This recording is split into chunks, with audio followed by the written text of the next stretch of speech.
And the part about us needing a quarterback that can move, that's what almost the entire fan base has been saying. Right. That's the one thing Neil hasn't had since he's been here. At least he's not had him starting. Right. He's had Kendall, Daggy, and Daniels. None of those guys are mobile. None of them.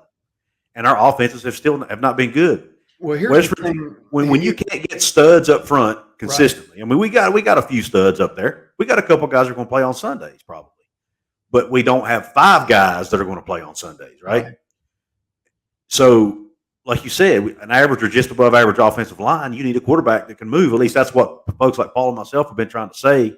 But we're just fans, so we're just well, maybe there's we're a lot of ways. Yeah, and there's a lot of ways to move. Like I said, yeah, I've coached quarterbacks that have rushed for over 1,000 yards. Okay, I've had guys that have thrown for 4,000 to 5,000 yards.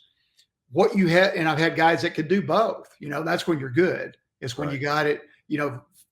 So here's how I see it: is that both those kids that he's got right now, I think, throw the ball well enough, and they will both be able to make the O-line look better. Always remember this: when you can have a quarterback run game, you're always going to be at least even numbers with blockers, but most of the time you're +1. In the quarterback run game, you're almost always at a +1. They have to play cover 0 for everything to be even. So as long as there's a single safety, and if there's a 2 high safety, a lot of times you're not only at a +1, you could be at a +2. And so all of a sudden, you don't have to be great in the upfront deal. Mm-hmm. You just got to get the numbers right. You got to do a great job in RPOs. RPOs are like stealing. When people play zone defense, if you're not good in the RPO game against zone defense, then you're hurting your football team. And now when people play man, that's a different animal. But when they play man all the time, you break one crease in the run game and everybody's in man, bam, there you go. Not only that, always remember this: if you play man, who's the one man you don't cover? Who's the one man you don't account for? The quarterback. Right. So what happens is that when people are playing man, they know a quarterback that can run. That's why the NFL struggles. They don't know what to do with Jalen Hurts.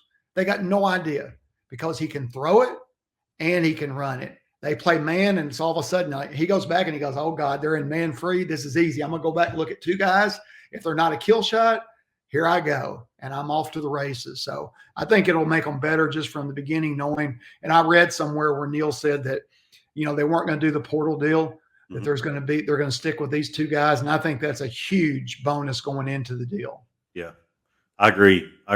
We've all been high on Nico Markell since he got here, and seeing what he was able to do in the Oklahoma game. Yeah, his numbers didn't look great, but he put a true freshman in the game. The kid was able to lead his team to a win. He made plays when he needed to make plays. Yeah, made a couple scrambles when he needed to make scrambles.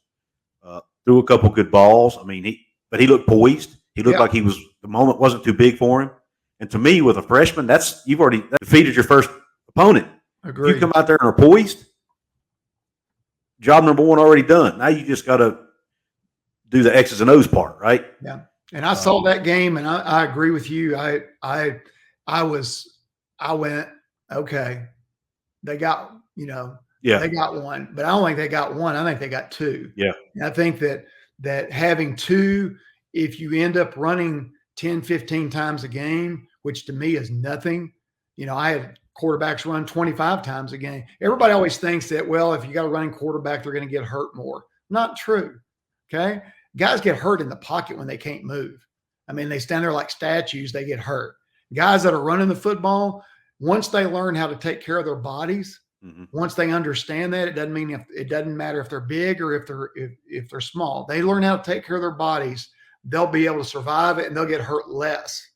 I promise you. I only had 1 quarterback in my entire career, high school and college, only 1 ever, that missed more than a game in a season. And that was a guy that could not run. All the rest of them, all the other guys that I've had, whether they were 1,000-yard rushers or 600-yard rushers, or even Jared. And like I said, Jared, for 3 years, we were throwing the ball 40 to 50 times a game. But we were also snapping it 80 times a game. So we were still running it 50% of the time. But Jared had an incredible ability to move and avoid the rush in the pocket. Didn't mean he didn't take a lot of hits, I always tell them this: if you take a hit, you need to see the hit. You don't get hurt if you see the hit. West Virginia.